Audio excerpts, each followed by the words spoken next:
মৰমৰ ছাত্ৰ-ছাত্ৰীসকল, আজি আমি ষষ্ঠ শ্ৰেণীৰ বিজ্ঞান বিষয়ৰ lesson number 1 food where does it come from এই পাঠটোৰ কিছুমান অতি চমু প্ৰশ্নৰ উত্তৰ আলোচনা কৰিম। গতিকে পলম নকৰি আজিৰ ভিডিঅটো আৰম্ভ কৰো আহা। Question number 1 Give two examples where two or more parts of a single plant are used as food. দুটা উদাহৰণ দিয়া য'ত এটা উদ্ভিদৰ দুটা বা তাতকৈ অধিক অংশ খাদ্য হিচাপে ব্যৱহাৰ কৰা হয়। Answer mustard, seeds and leaves. সৰিয়হ, গুটি আৰু পাত। Pumpkin, fruit and flowers. ৰঙালাও, ফল আৰু ফুল। Question number 2 Suggest any two ways you can think of to avoid wastage of food. খাদ্যৰ অপচয়ৰ পৰা হাত সাৰিবলৈ তুমি ভাবিব পৰা যিকোনো দুটা উপায়ৰ পৰামৰ্শ দিয়া। Answer Avoid leaving food uneaten in meals. আহাৰ গ্ৰহণৰ সময়ত খাদ্য নোখোৱাকৈ ৰখাৰ পৰা বিৰত থাকিব লাগে। Number 2 Raw food like pulses, grains should be stored properly. দালি, শস্যৰ দৰে কেঁচা খাদ্য সঠিকভাৱে সংৰক্ষণ কৰিব লাগে। Question number 3 Name two sugar producing plants.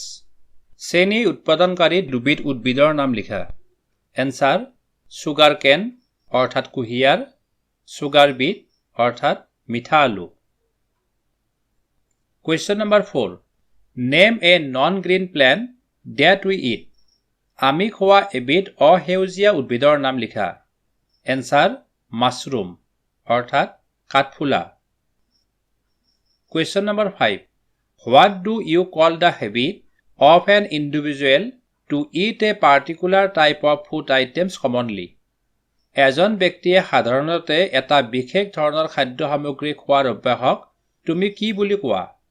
Answer food habit অৰ্থাৎ খাদ্যৰ অভ্যাস। Question number 6 What items are used to prepare cooked rice? ভাত ৰান্ধিবলৈ কি কি বস্তু ব্যৱহাৰ কৰা হয়? Answer raw rice and water কেঁচা চাউল আৰু পানী। Question number 7 Study the ingredients of various food items. Do they have some common food ingredients? বিভিন্ন খাদ্য সামগ্ৰীৰ উপাদানসমূহ অধ্যয়ন কৰা। সিহঁতৰ কিছুমান সাধাৰণ খাদ্য উপাদান আছেনে? Answer Yes. They have some common ingredients like water, salt and oil or ghee.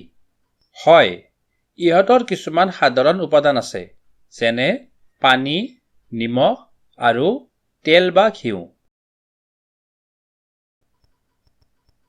Question number 8 What are the two common sources of most of the ingredients of food items? খাদ্য সামগ্ৰীৰ বেছিভাগ উপাদানৰ সাধাৰণ উৎস দুটা কি কি? Answer plants and animals অৰ্থাৎ উদ্ভিদ আৰু প্ৰাণী। Question number 9 Name the three products each provided by plants and animals.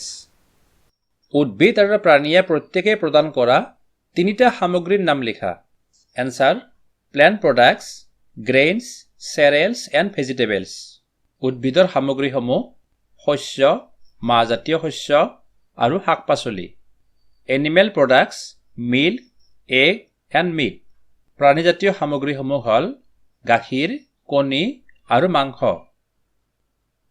Question number 10 Name three edible parts of plants.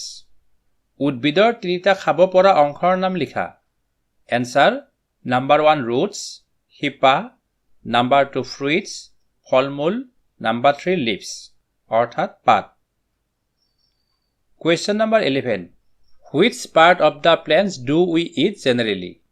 আমি সাধাৰণতে উদ্ভিদৰ কোনটো অংশ খাওঁ? Answer We generally eat fruits of many plants. আমি সাধাৰণতে বেছিভাগ উদ্ভিদৰ ফল খাওঁ। Question number 12 What is honey? মৌ কি? Answer A sweet fluid made by honeybees using the nectar of flowering plants is called honey. ফুল গছৰ অমৃত ব্যৱহাৰ কৰি মৌমাখিয়ে তৈয়াৰ কৰা মিঠা তৰল পদাৰ্থক মৌ বোলা হয়। চমু প্ৰশ্ন উত্তৰৰ আলোচনা ইমানতে সমাপ্ত হল। ধন্যবাদ।